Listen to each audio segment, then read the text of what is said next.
So today we're going to teach you how to diagnose the inside of your body, your health, using your face.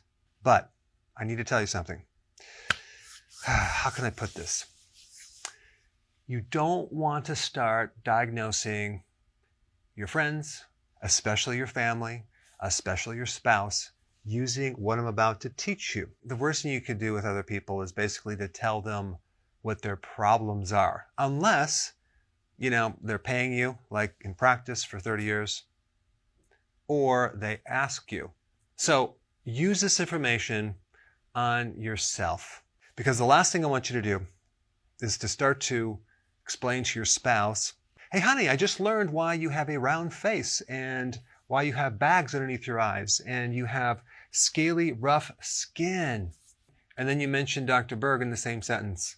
Bad idea. Don't do it. And it's bad manners, and it's just you're asking for a fight. So use this information for yourself. All right, so let's take a look at what's going on here.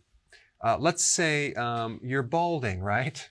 Usually a loss of hair on the top part of your head means you have too much DHT.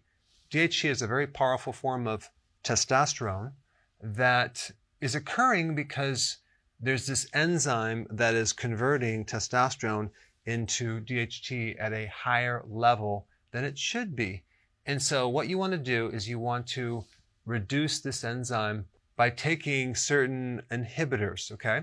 And those inhibitors come in pumpkin seeds, green tea, and zinc will help you lower this enzyme to help lower DHT. I have a lot more information on this, but I'm going to give you the big overview and the concepts, not the specifics. All right, so if you're losing your eyebrows on the outer part, that is a hypothyroid issue. Slow thyroid, you might need some iodine. Okay, next thing is bloodshot eyes. That's usually a liver problem. Now, it could be that you got drunk the night before and you have a hangover and you have bloodshot eyes, but it's either something related to the liver that is usually coming from your diet. I've noticed in the past, not recent past, a long time ago, when I ate poorly, a lot of junk food, my eyes were always bloodshot. So bloodshot eyes means stress in the liver, but it can also mean, especially if it's red on the inside of your eyelids, you have a blood sugar problem. Okay, you're eating too many carbs. I used to have that. And you can also feel like sandpaper too. So if there's irritability on the inside of your eyelids, suspect you have insulin problems, you have insulin resistance, and you're pre-diabetic or heading in that direction. Now, I am going to cover what's behind dry eyes in a little bit. So let's go on to the next one. Darkened circles underneath the eyes. If you have these dark circles, that is a pigment problem coming from insulin resistance. A lot of diabetics have this, and they also get darkened pigments in different places in the body, different folds, in their armpits, on their neck. That comes from high levels of insulin, which is affecting melanin in the body. Okay, so if you have darkened circles underneath the eyes, what you have to do is you have to get on healthy keto and do intermittent fasting to help reduce this insulin resistance situation. Now let's flip right over here to these bags underneath the eyes. Okay, if you get these like this swollen tissue underneath the eye or even on top of the eye, this is either a blood sugar issue, same thing, or there's something going on with the kidney. Now, the thing that destroys the kidney more than anything is high levels of sugar. So it does relate to insulin resistance because the kidney is one organ that gets hammered with a high carb diet. But there's other causes of kidney problems as well. But if the kidney is backed up with fluid, you'll see it underneath the eye. It'll just be swollen. Now let's kind of go through this side here. Oily skin. That means that your oil glands, sebaceous glands, are pumping out too much oil because your androgens are too high. And if you're male, you need more zinc to help regulate the amount of estrogen. Now, if you're female, it could also mean that you need more zinc. But usually if you have too much androgen in your female, you have something called polycystic ovarian syndrome. And you might have other additional symptoms like facial hair, acne, which is high levels of androgen, which is coming from this insulin, okay? High levels of insulin because the carbs are too high. Are you starting to see a common thread so far? A high carbohydrate diet also depletes zinc, allowing the androgens to go higher if you are a female. So there's a lot of issues with skin related to insulin, oily skin, acne, and the list goes on. Okay, let's talk about cataracts. Cataracts occur when the lens of the eye becomes opaque and you can no longer see through it. And the lens is very, very sensitive to oxidation. And where would you get oxidation? You can get it from, looking into the sun. You can get it from chemicals. You can get it from taking steroids and other medication. But a very common cause would be if you're consuming a high carb diet. This is why the incidence of getting a cataract if you're a diabetic is very, very high. Also, if you're deficient in vitamin A, you're more susceptible to cataracts. What happens when you eat a lot of carbs without the antioxidants, without the protective mechanism, you get a lot of free radical damage, you get a lot of oxidation, and you have symptoms. You might have peripheral neuropathy in your feet, you might have cataracts, you might have problems with the retina, you might have problems with your heart. So there's a very good remedy if you're starting to get cataracts to help reverse it.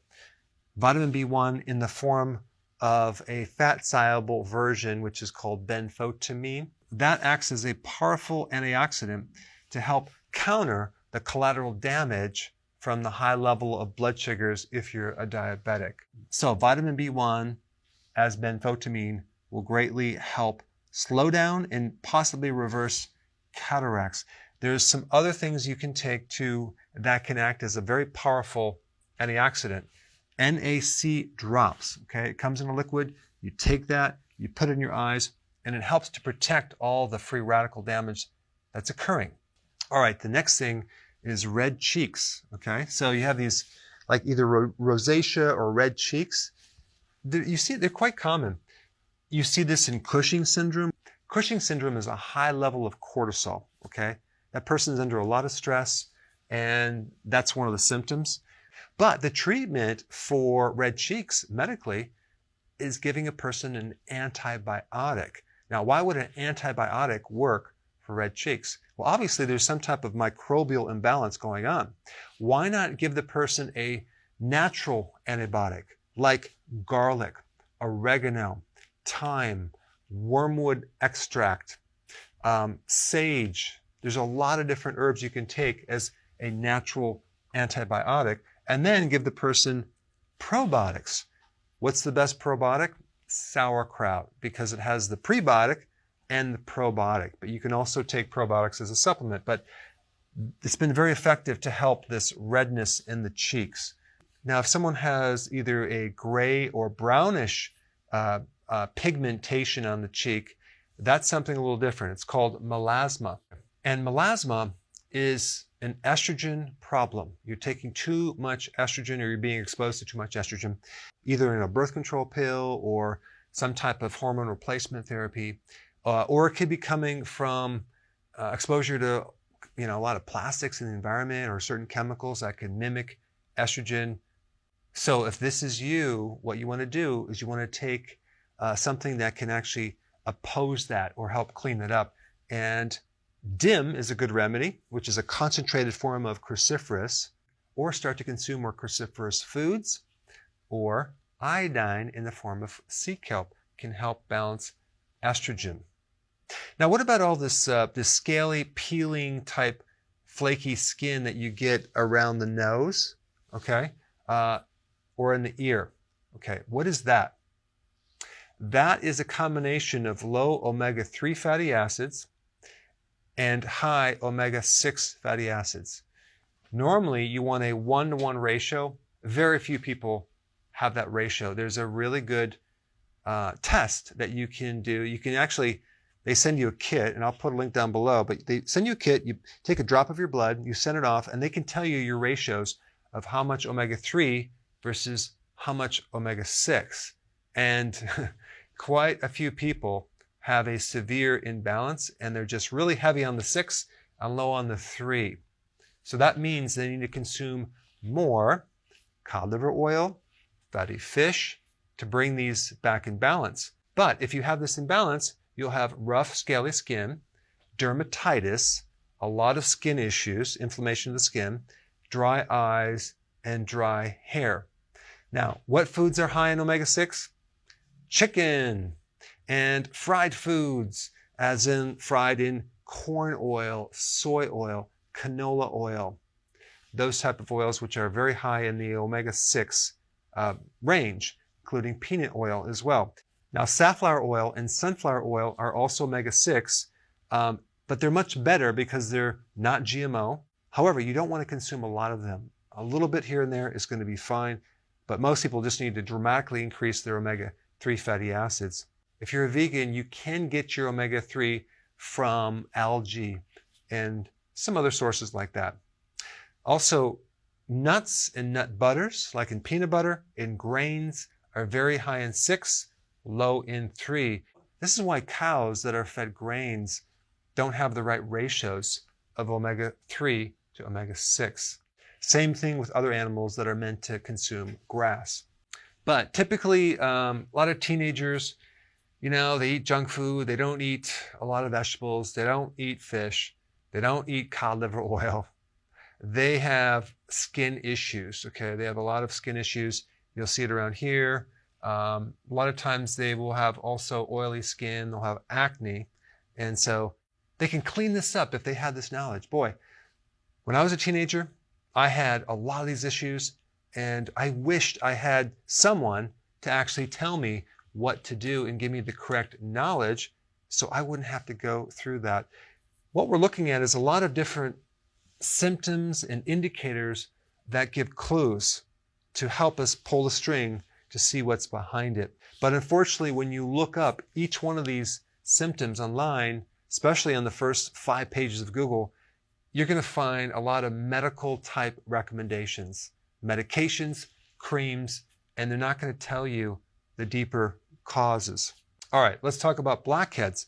Blackheads, it's a simple vitamin D deficiency. If you're low in vitamin D, you get blackheads. Okay, so get some more sun.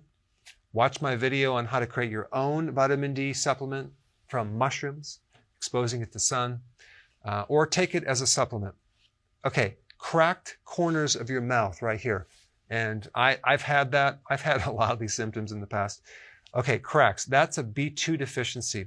Vitamin B2 prevents the liver from becoming damaged. It does a lot of other things as well. But one thing it'll do, it affects the skin and it creates fissures, okay? And those fissures or cracks also can cause chapped lips and also can cause cracked heels. On the back of your heels, you'll get these little cracks. That's a B2 deficiency coming from consuming too much refined flour usually, okay? And that would be in the form of like breads, pasta, cereal, crackers, biscuits, pancakes, things like that. Now, when you see cold sores, okay, that is herpes simplex 1. That is a virus. And the best way to put that thing back in remission is to take a natural herb or something that is antiviral, like garlic, like zinc. But there's been some great data on fasting, periodic prolonged fasting, that can help get rid of certain viruses. The problem with viruses is a lot of these viruses stay in your body and they go into a dormant state and they wait until your immune system is weak and they come out and kick you when you're down. When you get older, when you're nutritionally deficient, and especially when you go through stress. One of the biggest stresses that causes viruses to come out of remission is losses. So sooner or later, we're all going to experience losses. People around us that we love, we're going to lose them. And so that stress can really hit the body and cause these viruses to come out of remission. In fact, a lot of autoimmune diseases also are triggered by severe stress in the form of losses. So that is one area that you don't see a lot of information, but I've seen it in my practice almost 1-for-1. I always ask people, what happened right before you got this autoimmune disease? Or what happened right before you got sick or had this virus come out of remission? And there's usually always some type of stress event or some type of loss. Okay, facial hair. Okay, we talked about that. If female, that means too much androgens, could be polycystic ovarian syndrome. And the way that you get too much androgens is by having too much insulin. So again, the common theme is to go low carb and not eating so frequently as in doing intermittent fasting. All right, acne, and I already mentioned this, but both females and males, it's too much androgens. Now, it could be too much estrogen as well, but typically it's going to be too much androgen, and that usually comes from too much insulin. Now, other things can cause acne too, like drinking milk, but it's not as common as this insulin problem, right? And so what you need to do is you just need to get off the carbs, clean up the diet, and this acne will go away. But the acne is a real good indicator on what's going on with someone's diet. But boy, I wish I would have known what to do back in high school when I had bad acne, because it can be devastating. All right, last point. You can see this little line here, a round face.